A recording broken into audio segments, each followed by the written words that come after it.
গিবতকারীকে আল্লাহ অপছন্দ করেন। গিবত আজ আমাদের হর হামেশা হয়ে গেছে।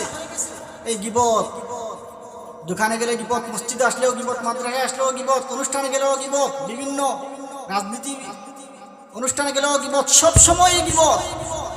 এই গিবতটাকে বাঁচতে হবে। আল্লাহ পাক বলেছেন কোরআনের মধ্যে, ইয়া আইয়ুহাল্লাযীনা আমানু ইজতানিবু কাসীরাম মিনায-যন্নি ইন্না বা'দায-যন্নি ইসমুন ওয়া লা তাজাসসাসু ওয়া লা ইয়াগতাব বা'দুকুম বা'দা আইয়ুহিব্বু আহাদুকুম আন ইয়াকুলা লাহমা আখিহি মাইতান ফাকারিহতুমু ওয়াত্তাকুল্লাহ ইন্নাল্লাহা তাওয়াবুর রহিম। তোমরা মানুষের অনুমান থেকে বেঁচে থাকো, মানুষকে সন্দেহ করিও না। সন্দেহ করো অপরাধ, সন্দেহ করো গুনাহ, তোমরা অনুমান থেকে বেঁচে থাকো। আর যদি তোমরা গিবত করে থাকো, গিবতের সাথে জড়িত হয়ে থাকো, তাহলে তোমরা এটা ছেড়ে দাও। তোমরা কি পছন্দ করো তোমাদের মৃত ভাইয়ের গোশত চিবিয়ে চিবিয়ে খাবো? না, এটা তো তোমরা পছন্দ করো না। ওয়াত্তাকুল্লাহ, তাহলে তোমরা আল্লাহকে ভয় করো। ইন্নাল্লাহা তাওয়াবুর রহিম, আল্লাহ বড় দয়ালু, বড় মেহেরবান। আল্লাহ পাক তোমাদেরকে মাফ করবেন। কোরআনে আল্লাহ পাক বলেছেন এই গিবত বড় ভয়াবহ একটা গুনাহ। গিবত যদি তোমরা করো, তোমাদের মৃত ভাইয়ের গোশত তোমরা দুনিয়াতে চিবিয়ে চিবিয়ে খাচ্ছ। এই কোরআনে আল্লাহ পাক এই কথাগুলো বলেছেন। রাসূল সাল্লাল্লাহু আলাইহি সাল্লামের কাছে এক সাহাবী আসলো, আসিয়া বলল, ওগো আল্লাহর রাসূল, দুইজন মহিলা রোজা রাখছে, রোজা রেখে অসুস্থ হয়ে কাতর হয়ে মরণাপন্ন হয়ে গেল। আল্লাহ রাসূলের কাছে এসে বলল, আল্লাহ রাসূল বলেছেন ওই দুইজন মহিলার কাছে গিয়া তোমরা দুইটা পাতিল দেও, তারা পাতিলের মধ্যে তারা বমি করো। দেখা গেল ওই পাতিলের মধ্যে দুইজন মহিলা বমি করেছে, আর তাদের বমির সাথে তাজা রক্ত আর গোশতের টুকরা বের হয়েছে। রাসূল সাল্লাল্লাহু আলাইহি সাল্লাম বলেছেন, দেখছো ওই দুইজন মহিলা গিবত করেছে, গিবত করা অবস্থায় তারা রোজা রাখছে, এজন্য তাদের রোজা, তাদের ইবাদত পরিপূর্ণভাবে আদায় হয় নাই। তারা মৃত ভাইয়ের গোশত চিবিয়ে চিবিয়ে খাচ্ছে। আল্লাহ পাক যে কোরআনের মধ্যে বলেছেন এটা যে সত্য প্রমাণ, এজন্য এই ঘটনা আল্লাহ পাক করাইছেন, এই ঘটনা উল্লেখ করেছেন।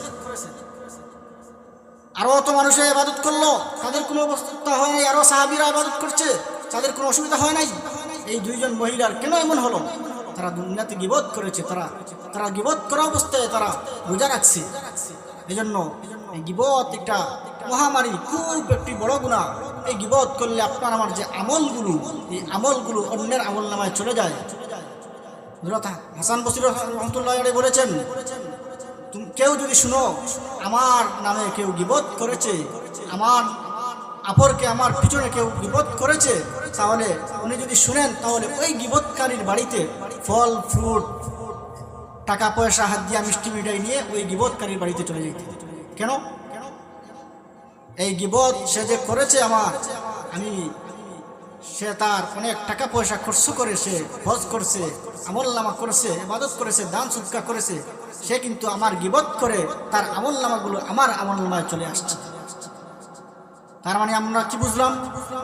গিবত করলে, আপনি যদি গিবত করেন, আপনার যত আমলনামা ছিল, যার ব্যাপারে গিবত করেছেন, তার আমলনামায় সব চলে যায়। ওই লোকটার, যার গিবত করেছো, ওই লোকটার যত গুনাহ আছে, সব গুনাহ আপনার আমলনামায় চলে আসে। আমরা কি চাই আমাদের আমলনামা চলে যাক? না, আমরা তো এটা চাই না। আমরা আমলনামা, আমাদের ইবাদতগুলো আমরা থাকতো, এটা আমরা চাই। এজন্য এই গিবত একটি মহামারী, গিবত মহামারী গুনাহ, মহামারী। এই গিবত থেকে আমরা কেউ খালি নাই, আলিমও খালি নাই, সাধারণ মানুষও খালি নাই। আর আমাদের মারা তো আর বেসামাল হয়ে গেছে এই গিবত নিয়ে, খুবই লিপ্ত তারা এই গিবত নিয়ে। গিবত ছাড়া যেন তাদের ভালোই লাগে না। বুজুর্গ বলেছেন গিবতটা হয়ে গেছে গিবাতের মতো।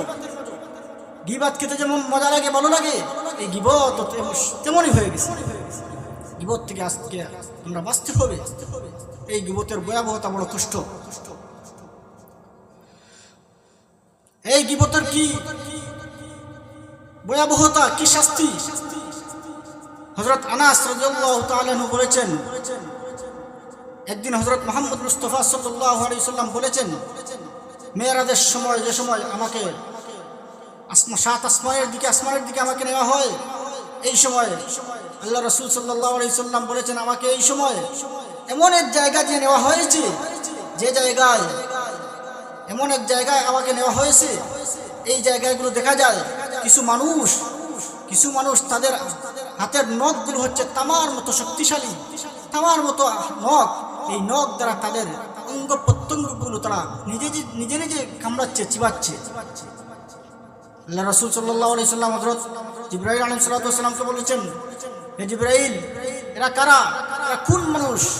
জিবরাইল আলাইহিস সালাম বলেছেন, আল্লাহর রাসূল, এরা ওই সমস্ত মানুষ যারা দুনিয়াতে গীবত করেছে, যারা মানুষের আপরকে গীবত করেছে, মানুষের বিভিন্ন ভুলগুলো তুলে ধরেছে, আলোচনা করেছে।